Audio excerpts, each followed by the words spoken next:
Commando में जिस दिन ये पार्लियामेंट में अटैक हुआ उस दिन मैं दिल्ली उस अटैक में शामिल था। अभी आपने ये देखा कि पिछले साल 15 अगस्त को हमारे प्रधानमंत्री जी ने तिरंगे के नीचे खड़ा होकर क्या बोला, 70,000 करोड़ हमने सैनिकों को दे दिया है। हमको तो देला भी नहीं मिला।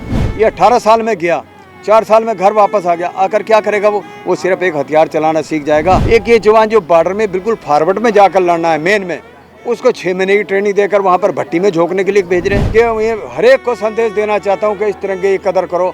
ये तिरंगा मानेंगे आप, मुझे कम से कम 8 से 10 साल हो गए होंगे संभाले हुए।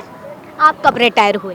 जी, मैं 97 में रिटायर हुआ था। 97 में। और कब तक आपने उसके बाद आने के बाद भी मैंने 3 साल NSC में भी नौकरी की है, कमांडो में। जिस दिन ये पार्लियामेंट में अटैक हुआ उस दिन मैं दिल्ली उस अटैक में शामिल था। जिस दिन गोधरा धाम का अटैक हुआ उसमें भी मैं शामिल था। 2001 से लेकर 2004 तक मैं NSC में कमांडो में था। लोगों की सुरक्षा को लेने के लिए हमने रिटायर होने के 3 साल बाद भी मैं फौज में गया हूँ। और आज भी मेरा जज्बा है। मेरी 70 साल की उम्र हो रही है। यदि आप अगर आज भी बोलेंगे तो मेरे शरीर को देखते हुए आपको पता लग जाएगा कि मेरे अंदर कितना जोश है। मैं अभी भी उन पहाड़ियों पर जा सकता हूँ या नहीं जा सकता हूँ। हम देखते हैं कि हर 15 अगस्त का दिन हो या 26 जनवरी का दिन हो या रक्षाबंधन हो, कोई भी ऐसा त्यौहार होता है, प्रधानमंत्री सैनिकों के बीच जाकर के उनको जज्बा देते हैं। तो ऐसा बोलना उनके लिए आसान बात है, एक करके दिखाना अलग बात है। अभी आपने ये देखा कि पिछले साल 15 अगस्त को हमारे प्रधानमंत्री जी ने तिरंगे के नीचे खड़ा होकर क्या बोला, 70,000 करोड़ हमने सैनिकों को दे दिया है। हमको तो देला भी नहीं मिला। उससे पहले बोला था हमने सैनिकों की 1 रैंक 1 पेंशन में 65,000 करोड़ दे दिया है। राजस्थान की रैली में बोला कि हमने 90,000 करोड़ दे दिया है।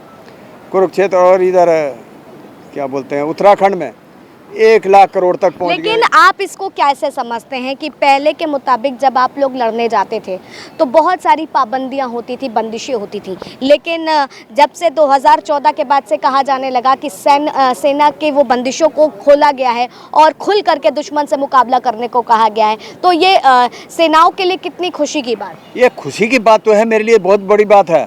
लेकिन सेना की वो बच्चा क्या करेगा? एक बच्चा जो है 18 साल फौज में जा रहा है, 22 साल का घर वापस आ रहा है। एक हमारे प्रधानमंत्री जी हैं 74 साल की नौकरी में भी उम्र में, आज वो अपनी सीट को छोड़कर राजी नहीं है कि मैं तो मरते दम तक ही प्रधानमंत्री बना रहा हूँ। कोई बात नहीं, बहुत बड़ी अच्छी बात है। लेकिन ये बच्चा अगर जाएगा, अब मान रहे ना इस बात को, ये 18 साल में गया, 4 साल में घर वापस आ गया। आकर क्या करेगा वो सिर्फ एक हथियार चलाना सीख जाएगा। और बस क्या करेगा आकर? अग्निवीर योजना से नाराज। अग्निवीर योजना के लिए बता रहा हूँ कि ये एक बहुत गलत है। एक पैरामिलिट्री फोर्स का जवान जो कि साल 9 महीने की ट्रेनिंग करता है, एक ये जवान जो बॉर्डर में बिल्कुल फॉरवर्ड में जाकर लड़ना है, मेन में, उसको 6 महीने की ट्रेनिंग देकर वहाँ पर भट्टी में झोंकने के लिए भेज रहे हैं। ये तो इनका मुझे आप ये बताइए, ये इनका जज्बा है, जोश है कि हमने देश के लिए जाना है, चाहे हमें 10 दिन के लिए भी भेजा जाएगा। जाएंगे। 1 सेकंड बाबूजी। तो आप हमें ये बताइए कि किस तरीके से सारी चीज़ें हम जब लगातार देखते हैं। यही चाहते हैं सरकार से कि देश की सेना को मजबूत करिए। हमारे पास हथियार हैं, सब कुछ है, गोला बारूद है, लेकिन उसको कैरी करने के लिए भी तो हमें जवान चाहिए। उसकी ट्रेनिंग नहीं है। अभी मैंने सिर्फ राइफल की ट्रेनिंग करके गया हूँ। वहाँ मुझे 2 इंच मोटर 3 इंच मोटर का गोला डालने का मौका मिल जाए। मान लो कि यहाँ पर ये 10 जवान नहीं है, मैं हूँ। अगर मुझे उस गोला डालने की ट्रेनिंग ही नहीं है तो मैं वो गन को कैसे हैंडलिंग करूँगा? वहाँ पर जवान क्या करेगा उस हथियार का? बहुत से लोग आपके पास ऐसे आते होंगे जो सेना में भर्ती होना चाहते हैं। बहुत हैं, बहुत आते हैं। तो उनको आप क्या संदेश देते हैं और क्या कहते हैं उनको कि अगर तुम्हें सरहद पर जाना है तो किस तरीके से और किस जज्बा, क्या जज्बा? यही है। पहले मैं उनको यही पूछता हूँ कि बेटा आपके अंदर जज्बा है लड़ने का? बोला अंकल जी मैं तो कल की जगह आज भी जाना पड़े तो मैं जाऊँगा। तो मैं ऐसे उनको खूब गाइड करके भेजता हूँ कि चाहे 10 दिन के लिए भी आपको सेना में रखा जा रहा है तो आप मना मत करना। कभी भी देश के लिए जाना है, देश के लिए जान देनी है, जान कुर्बान करनी है तो करनी है। ये नहीं है मेरे को दुनिया बोल देती है कहीं, अरे ये कैसे पागलों की तरह बोल रहा है। मैं पागल हूँ इसीलिए तो अपनी जान पर खेल रहा हूँ। भाई जिनको जान प्यारी वो नहीं जाता। आज़ादी के दिनों की बात करते हैं तो अक्सर वो कारगिल युद्ध तो मैं आपको बता रहा हूँ ना, मैं फर्स्ट किन शब्दों में उसको बयां करें? जोश में किया था, लड़ाई समाप्त होगी, जोश में किया था। उसके बाद मैंने जो है उड़ी सेक्टर सुंदरबनी में रहा, चकलाखोट पलावला में, वहाँ पर भी बॉर्डरों पर ही रहा। वहाँ से मैंने वॉलंटियर पोस्टिंग ली, शुगर सेक्टर चाइना बॉर्डर पर चला गया। वहाँ से वापस जो है मैं खेरू में आया, खेरू से जो है उड़ी सेक्टर में गया। वहाँ के बाद जो है ना अरुणाचल में भी गया। अरुणाचल से फिर वापस मैं JNK में आया। मैंने सारी लद्दाख और अरुणाचल और सीमा में नेफा में ही बॉर्डरों पर ही नौकरी की है। मेरी सिर्फ 3 साल नौकरी जयपुर की है और 2 साल जो है 18 महीने पंजाब में जो आतंकवाद था 90 में उसमें रहा हूँ। बाकी जो है मेरी सारी नौकरी ही बॉर्डर की है। हम देखते हैं कि मेरे अंदर आज भी जब वो जज्बा है।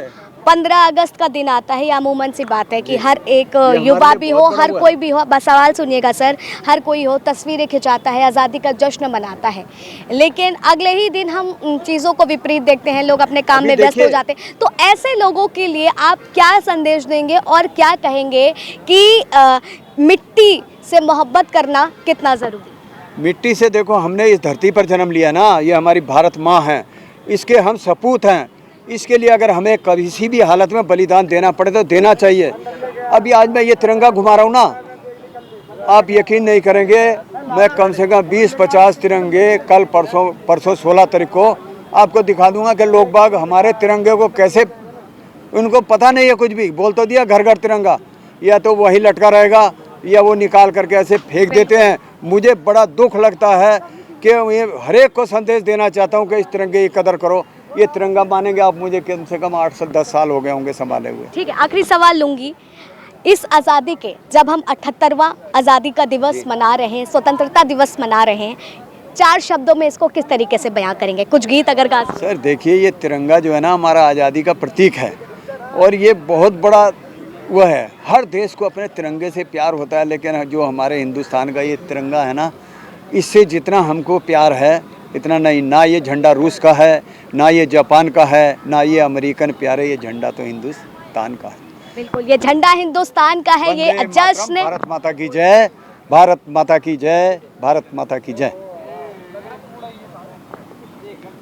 तो बिल्कुल ये आज़ादी का जश्न है, ये तिरंगा जो है हिंदुस्तान का है और इसकी मोहब्बत इस बात को बयां करती है कि किस तरीके से स्वतंत्रता दिवस और ये दिन कितना महत्वपूर्ण है इस देश के लिए। और जब हम उन 200 साल के उस शासन को याद करते हैं और उस क्रूरता को याद करते हैं कि किस तरीके से उन वीर जवानों ने सरहद पर खड़े हो करके अपनी जान की बाजी लगा करके खुद को जो है शहीद करके अपने परिवार को छोड़ करके इस देश के लिए अपनी जान दी और इस देश को आज़ाद कराया। और यकीनन ये दिन उस दिन का प्रतीक है कि किस तरीके से हमें आज़ादी मिली और आज हम फ़ख्र से कहते हैं कि हम हिंदुस्तानी हैं और इस हिंदुस्तान से हमें मोहब्बत है, इस भारत माता से हमें मोहब्बत है और ये मिट्टी मेरी अपनी है। और यकीनन ये केवल वो ऑफिसर्स ही नहीं जो सरहद पर मिलने वाले सैनिक ही नहीं, बल्कि ये पूरा देश 125 करोड़ देशवासी इस दिन को मनाता है और इस दिन की मोहब्बत में, बेइंतहा मोहब्बत के साथ में इस दिन को जीता है। फिलहाल तब तक के लिए आप बने रह लीजिए भारत पर।